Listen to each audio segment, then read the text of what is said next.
Yes, that's an indicator.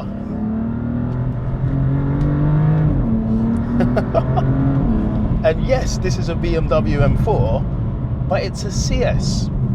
So it's got a few special bits. It's a bit lighter, and this one is actually running 530 brake horsepower. But in a world filled with X-Drive and 4Drive and 4matics, does this, a previous generation M4, still feel special today? Let's find out. Now, the M4 CS was designed to sit between the standard M4 competition and the extreme M4 GTS. It has unique weight-saving parts, recalibrated modules, increased power over the competition, and CS-specific styling, all while remaining usable on the road. So I wouldn't go as far as saying I am the perfect person to talk about this car, but I do own an M4, not a competition, just a bog standard early M4. Now, straight off the bat, this feels a bit lighter. That, of course, is down to not having an armrest, start off with the least lightest thing, to then the bonnet, which is full carbon fibre, and of course the door cards, which are lighter as well. But it also has a tune on it, and that's not the engine, that's actually the steering, the DCT, which is the gearbox, the traction control, and the diff, which all in all makes the car a bit more playful, which as a result makes this car feel a bit more alive and lighter on its toes. So yes, it definitely does feel a bit lighter. And with these bucket seats compared to mine, I'm going to be brutally honest, they feel the exact same, other than looking a bit more premium with the gaps in the side, which of course saves a bit more weight by having less packing and less leather. You can see what sort of angle they're going for here. And with all M4s like mine and the M3 or any F8X M3, M4, you actually have adaptive suspension, I believe, as standard, and this is no exception. It's not the GTS, not the full-on race car. This is something you can take on the road, and as I like to do, just leave it in comfort. You've got Comfort, Sport and Sport Plus. Leave it in comfort, whether you're going for a B-road blast or day-to-day, because the roads we have in the UK are not the greatest, and it does a great job of just soaking it all up. I'm already falling in love with this car. And bearing in mind, I have let this thing warm up before I've decided to squeeze the throttle a tad. It feels special from the moment you get in it. I don't know if it's the race style door cards where you don't have an actual handle to pull the door shut. You got a tag. You just got to pull on your tag, which sounds totally inappropriate, but it just has that special feel.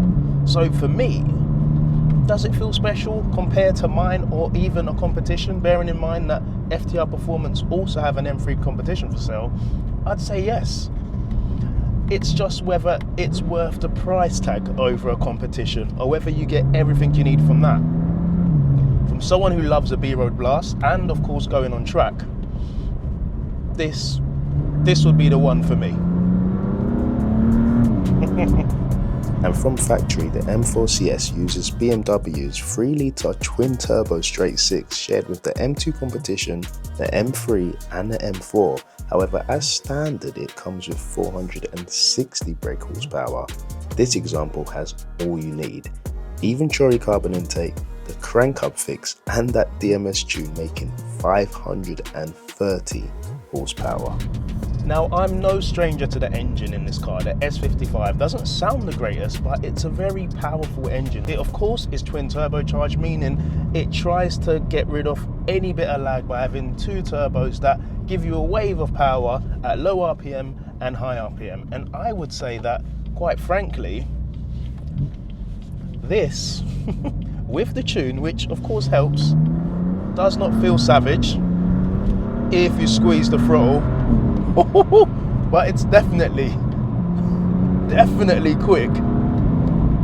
And that of course is down to the fact that you have 3 throttle maps. You've got an efficient map, you've got a sport map and a sport plus. If we press this button and dial it up to sports plus, it then has the kangaroo effect that everybody loves. On the power, off the power. Stay with me. On the power, off the power, on, off. It's a bit lurchy, but no one uses that mode unless you're on track.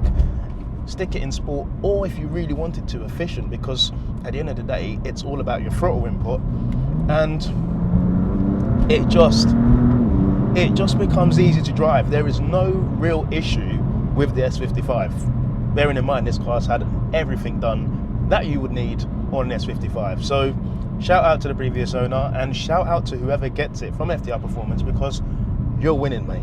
And with this being an M car, you of course have two traction modes. You've got DSC on and DSC halfway, which is MDM, and then you have the full shebang, which is DSC off. Now, DSC off is probably how you end up being in the car. So one tap gives you MDM, and that means even in these wet conditions, the car will slide, but you won't kill yourself. So let's just knock it down slowly into second, and I'll squeeze the throttle, and you might see what happens with the steering wheel.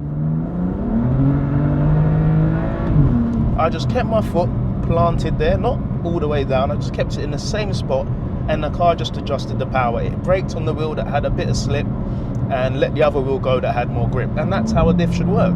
And MDM on a BMW isn't always great, especially on track if you're a great driver. If you're a new driver and you just want to have fun, MDM's where it's at. But on the road, trust me, leave it on unless you're going to B&Q at night time. Now, something I'd always say is that with this car, a stage 2 map is all you need, which is around 560. So 530 is in and around that, and it's more than enough. And with this being an M car, it's built to handle this. It's not gonna become undrivable or unusable. It's just gonna give you that little Viagra pill. Let's call it that. It's gonna give you a little Viagra pill. So it's not gonna kill you all the time. You can still live day to day, but when you need it, just a little pop and you're on your trot. So for me, this map just works. You don't need any more, any less for the road anyway, because any more, like I always say goodbye to that little pink thing in your wallet. And driving it on the road, does it feel any different in terms of power to a competition? Because again, the competition itself does have a little boost in power compared to the standard. Hell yes. And that's not down to having this Alcantara CS steering wheel, but it's just down to everything that comes together to play a part. From the lightweight parts on the car, the recalibrated modules on the car, which affect your diff, your suspension, you name it, it just becomes better at doing what the competition does well already. So just like the standard M4, the M4 CS has adaptive M suspension and an active M differential. This one has things taken a tad further with road alignment, uniball control arm bushes for better steering feel, a PowerFlex rear differential brace, and braided lines. All the must-haves. However, there is one Achilles heel on all BMWs that no one's a fan of, and that's the braking system. Not exactly the system, more the setup. The discs are great. You can use the discs all day long on the road and on the track, but the pads, they're not the greatest. You want to upgrade the pads either to, in my opinion, an EBC or something similar like this owner has, and that ensures that what goes fast can stop.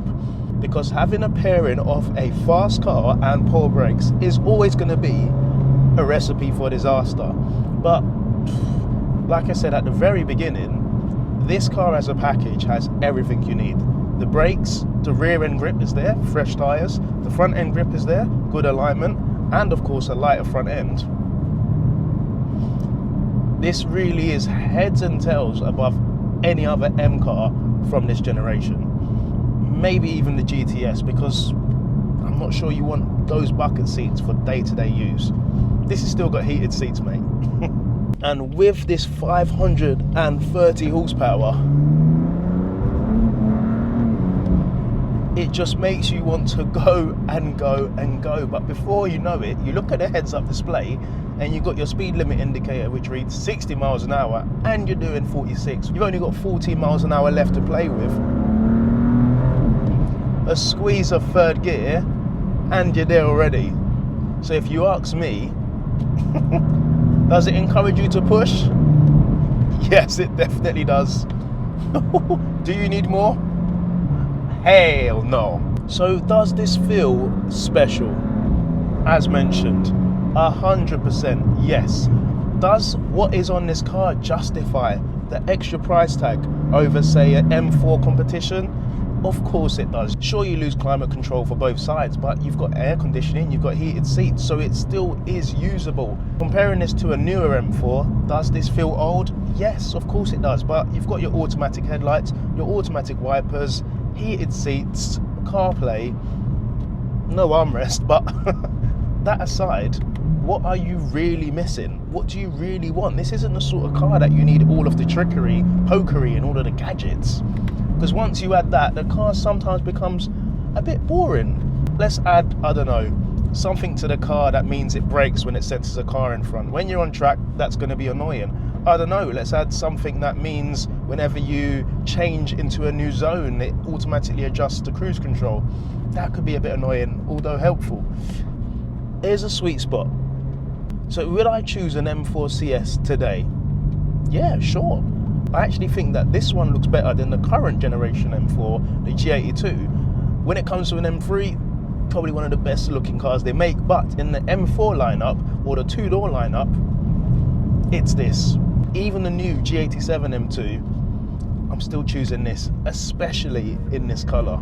The M4 CS feels like BMW at its most focused. It's raw, demanding, fast, and properly involving, and this example just takes everything the CS was meant to be and sharpens it even further. If you want comfort, buy a competition, but if you want feel, this is the one.